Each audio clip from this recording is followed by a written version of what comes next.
I don't know what the exit is. Well then, we only have the option of going that way and trying to find it.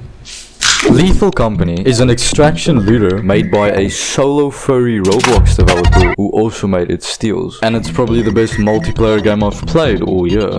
You play as a corporate slave, collecting random garbage to meet the company's demand. If you can't reach the determined quota, you are considered a below average employee, forcing the company to initiate their disciplinary program. Your performance has been deemed below standard. Welcome to our disciplinary process.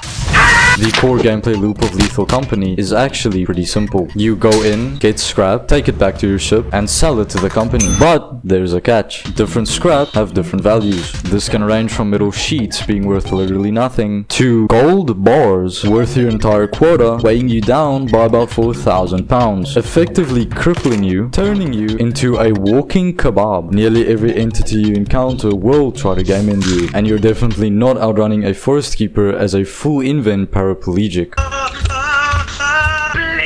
There are a shit ton of monsters in this game, but what sets Lethal Company apart is the fact that it has no actual jump scares. I've got more loot, I've got more loot.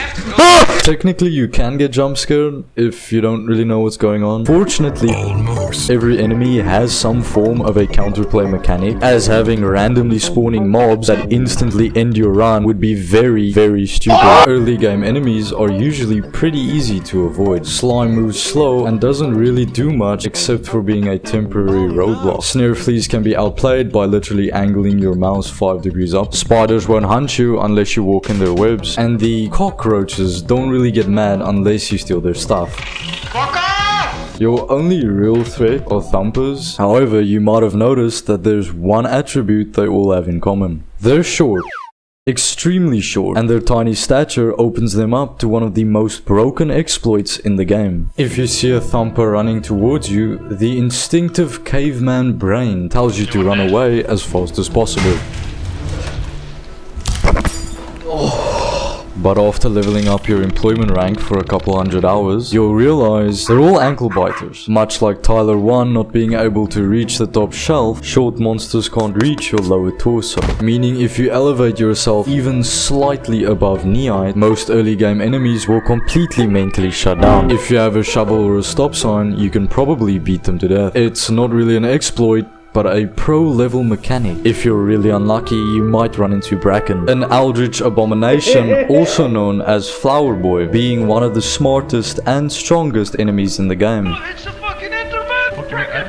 When you die in Lethal Company and nobody retrieves your body, the company slaps you with a minus 20% fine. Bracken knows this, and in addition to being extremely quick and borderline inaudible, if he catches you, he'll break your neck and drag away your lifeless corpse, leaving a trail of blood as bait. If you manage to cheese his AI, he can be killed. However, you are only able to carry 4 items at a time, so in most cases, you'll probably not be running around carrying a 20-pound shovel. At this point, you might be thinking, how can I beat this guy? And it's actually pretty simple. You see, Bracken knows he's OP and that he can kill you whenever he wants. Fortunately, Bracken only plays low chaos, trying to crawl up behind you before initiating a stealth execution. If he gets spotted, he'll quickly run away and resume stalking you after some time has passed. Just don't stare at him for too long or he might go full tilt, throwing a complete temper tantrum and snapping your neck. The only 2 enemies you can't do anything about are Ghost Girl and, you probably guessed it, when the Ghost Girl spawns, she'll randomly pick one teammate to haunt. Her attack pattern starts off by viciously mouth breathing at you.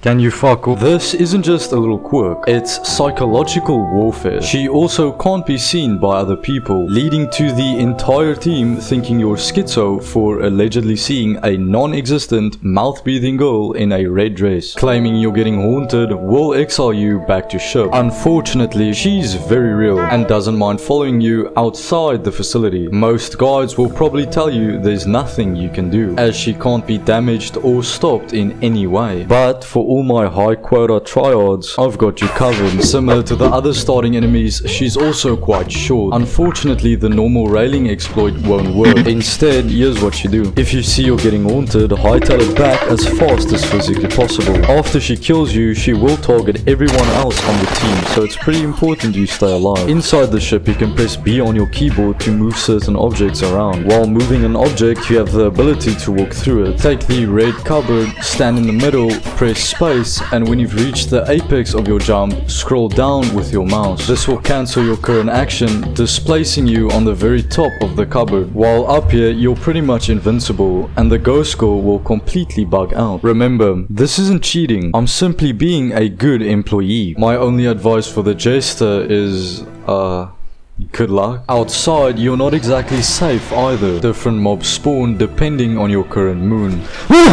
Choosing the correct moons are key to achieving high quota runs. Titan is the most difficult moon, therefore also making it the most profitable. Visiting Titan will also set you back 700 doubloons, but after surpassing a 1000 plus quota, it's pretty much your only option. There also seems to be a huge misconception regarding fall damage. You can pretty much fall from any height and not die. You don't have an actual health bar, but feel free to continuously fall until you reach critical. A great strat for Titan is dropping all your loot down the staircase and jumping straight down when you're done. You really can do this infinitely, because by the time you reach the top, your health would have already replenished. This can change. I mean, the game is still in early access, so nobody really knows what's gonna happen, but in the meantime, feel free jumping off mid-landing carefree. Obviously, the main draw to the game is interacting with things inside the facility, but that doesn't mean you have to. Hive running is the superior playstyle and will actually net you more money early game than running around the inside of the map. It's a little difficult to get the hang of, but after mastering the art of beekeeping, you can easily profit 200 plus each run. The game is at its best when playing with a group, unless you're the guy who gets shoved with camera duty, staring at the monitors inside the ship for the entire duration of the run. Cameramains will try and defend their playstyle. You have to really wake up and you have to see me what I am. I'm the only genius in the whole fucking business. While the loot running chads achieve employee of the month. The game really is at its best during multiplayer, and my clips folder is currently taking up half the hard drive, so I'll be making a separate video on the second channel with all that. Feel free to go check that out if you'd like. Anyways, plugging Lethal Company in the moist meter, I give it a out of 10. I know this video was a little different to my usual slop, but let me know if you liked it and I'll keep doing more. And yeah, go play Lethal Company.